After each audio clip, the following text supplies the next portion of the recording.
Phishing is a type of attack that typically attempts to trick the victim into clicking on a link or executing malware in some way.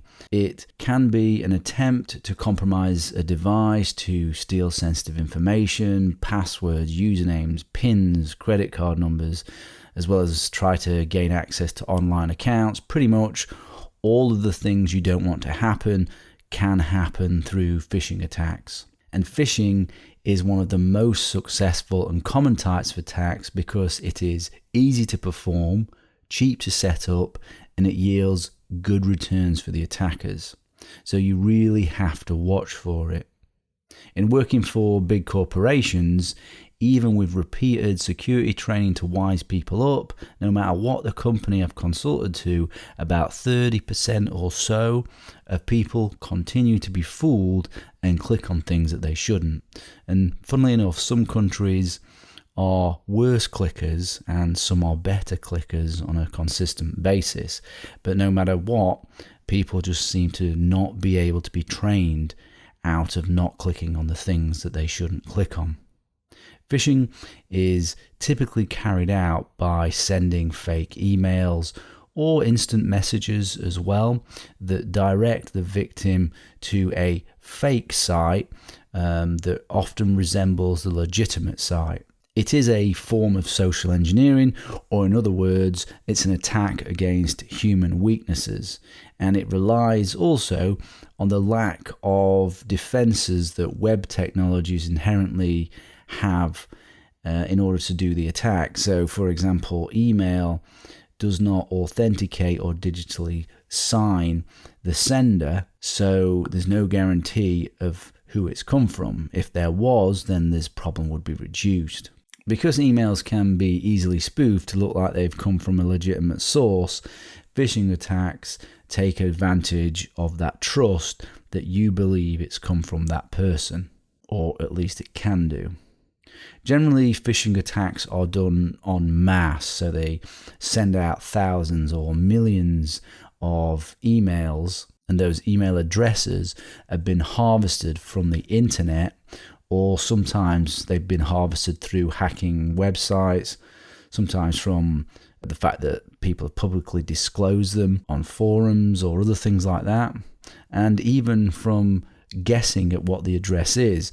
So if you, for example, had John at a domain name, John at Hotmail or something like that, this would be an unusable account because of the amount of spam and phishing emails that it would get, because spammers target common names in combination with domain names. You do also get mass email attacks on certain businesses as well. But if it is a specific and targeted attack, we call that spear phishing, if you're targeted individually. Let's look at some techniques used to perform phishing attacks in order to try and convince people to click on them. So the big one that they use is what's called link manipulation. This is a simple phishing email that you can see here in front of you that I put together. I've sent it to a Ghostmail account to illustrate the techniques that are used. Here, I'm faking links to Google and to Microsoft. So if we just zoom in here. So the first technique that they use is subdomains and misspelt domains. Now, if you look at these three examples here, so you can see here that this is the real domain, and this is the domain it's trying to convince you that it's actually from. And a slightly different technique being used here. So that is obviously the real domain. And then this is using subdirectories in order to look like Google. This one's using a subdomain, this one's using subdirectories. And this one, Microsoft, can you notice what's wrong with that one? You probably can, because we're zoomed in, which is here. We've got an R and an N instead of an M. Let's have a look at some other examples. So these are live phishing links that are right now attempting to convince people to click on them. So you can see here, this is actually an Australian bank, and it's attempting to convince people that this is the domain. when in actual fact we can see here that this is the real domain. Let's see if there's any other clever ones, or, well, they're not really that clever, but let's see if we can find any other examples. So you can see here, here's another paypal.co.uk. So the real domain is this.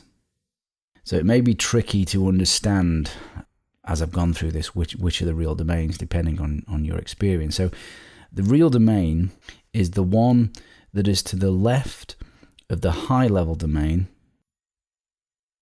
That's the high level domain, and that has no slash to the left of it.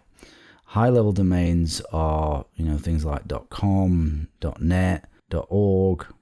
If you look at my example here, that isn't legitimate because it has a slash to the left of it, which means it is a subdirectory. Real domain is the one to the left of the high level domain and that has no slash to the left. So that has a slash to the left, so it must be this one. The next sort of technique of link manipulation is what's called IDN homographic attack. IDN is the internationalized domain name standard. So you can see a couple of obvious ones, but again, they're not always obvious. So you can see here we've got some zeros instead of O's, and we've got an L instead of a 1. But let me tell you that if the font is different, these can be almost impossible to see the difference. And obviously this can be used in combination with subdomains and misspelling in order to create further confusion. And another one is hidden URLs. So using HTML A tags to hide the real URL. So you can see here we've got click here, so you don't know what's behind it. But if you look down there at the bottom, you can see that it's going to google.com.stationx.net. And this one we can see is actually going to google.com.stationx.net. So not at all going to where it alleges to go to. So I click there, you see, don't go to Google at all. Obviously this could have been, an attack site. So the way these work, these hidden URLs, is essentially it's just HTML. It's really, really not complicated at all.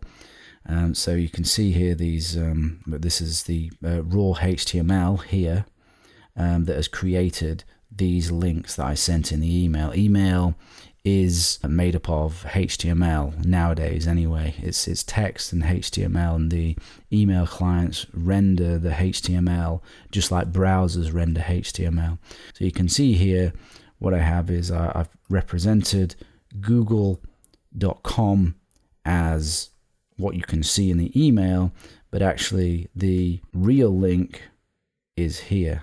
And of course, if we use all of these in combination, this is why people click on the links, because they can be fooled. It's easy to see why people get fooled. I mean, there's all sorts of nonsense in here that your lay person is just not going to understand, and they are going to click on them. Now, if we go back to the email, if we hover over the email, we can right click and copy link location. Now, depending on your browser, that may reveal the correct URL, but not always. JavaScript could hide the link depending on your email client. And also, as I showed here, you can hover over and you can see in the bottom left the real domain. That isn't always going to be the case either. Depending on your email client and JavaScript, that may also be faked as well. So it is pretty tricky. You can look at the HTML, like here. Some email clients will allow you to see the raw HTML, and then you can go through and see what's there, but some won't. I mean, this Ghostmail, for example, does not let me look at the raw email. So I have to hover over it to see where it is going to take me to. Good providers, and this can be both a good and a bad thing, will notice these types of things and will change them. So Thunderbird, for example, these wouldn't come through like this. It would change them so that you can actually see where it's going to. But that defense mechanism could be bypassed as well. So, so it's not foolproof. But Ghostmail in this example was able to receive these and make them look like this without me going to much effort to try to bypass any phishing protection that it has. Other than URL manipulation, there's also covert URL redirects that use vulnerabilities such as cross-site scripting and cross-site request forgery, or they can be used in combination with URL manipulation. So it is possible that you might get sent a link to a real site, and the real site is being manipulated to attack you in some way. So the attacker can or possibly has found a flaw in the real site and is using a technique like open redirect, or as I've just mentioned, the cross-site scripting and the cross-site request forgery vulnerabilities in order to attack you. So this has happened to PayPal and many others. So let me give you an example, because this, obviously won't be clear, of a reflected cross-site scripting vulnerability that could be used in a phishing attack. So imagine you've been, sent a link via whatever means. Now, this was actually a cross-site scripting vulnerability that I found in a forum application, so I'm just using it as an example. So this is an example of the URL. You then click on this URL. This takes you to the website, and then because I've inserted into that URL a special script, when you enter your username and password, I'm able to steal your username and password. Now, if you look here, this is the crucial bit of code. So I've inserted my own little bit of code here. This is the reflected cross-site scripting vulnerability. That site should not let me put in my own scripts into URLs and process it, because what that means is that I am then able to act as that website under the security context of that website, which means I then have access to your cookies, and of course I can manipulate the web page so that that it's not the right login screen and it's actually a fake login screen that I've presented. And that's actually what I did with this particular vulnerability, to demonstrate it to the people that own the application so that they could fix it. So that was the actual URL vulnerability. And if you look here, there I'm inserting in a special, what's called an iframe, in order to put up a fake login screen and able to take the usernames and passwords. So that gives you an example there. If there's vulnerabilities in the website, these cross-site scripting vulnerabilities, these open redirects, then the phishing attacks can be even worse. And to finish up on phishing, there's a couple of variants of phishing, and that is Vishing and SMShing. So Vishing is phone or voice phishing, and SMShing is SMS phishing, or sending text messages.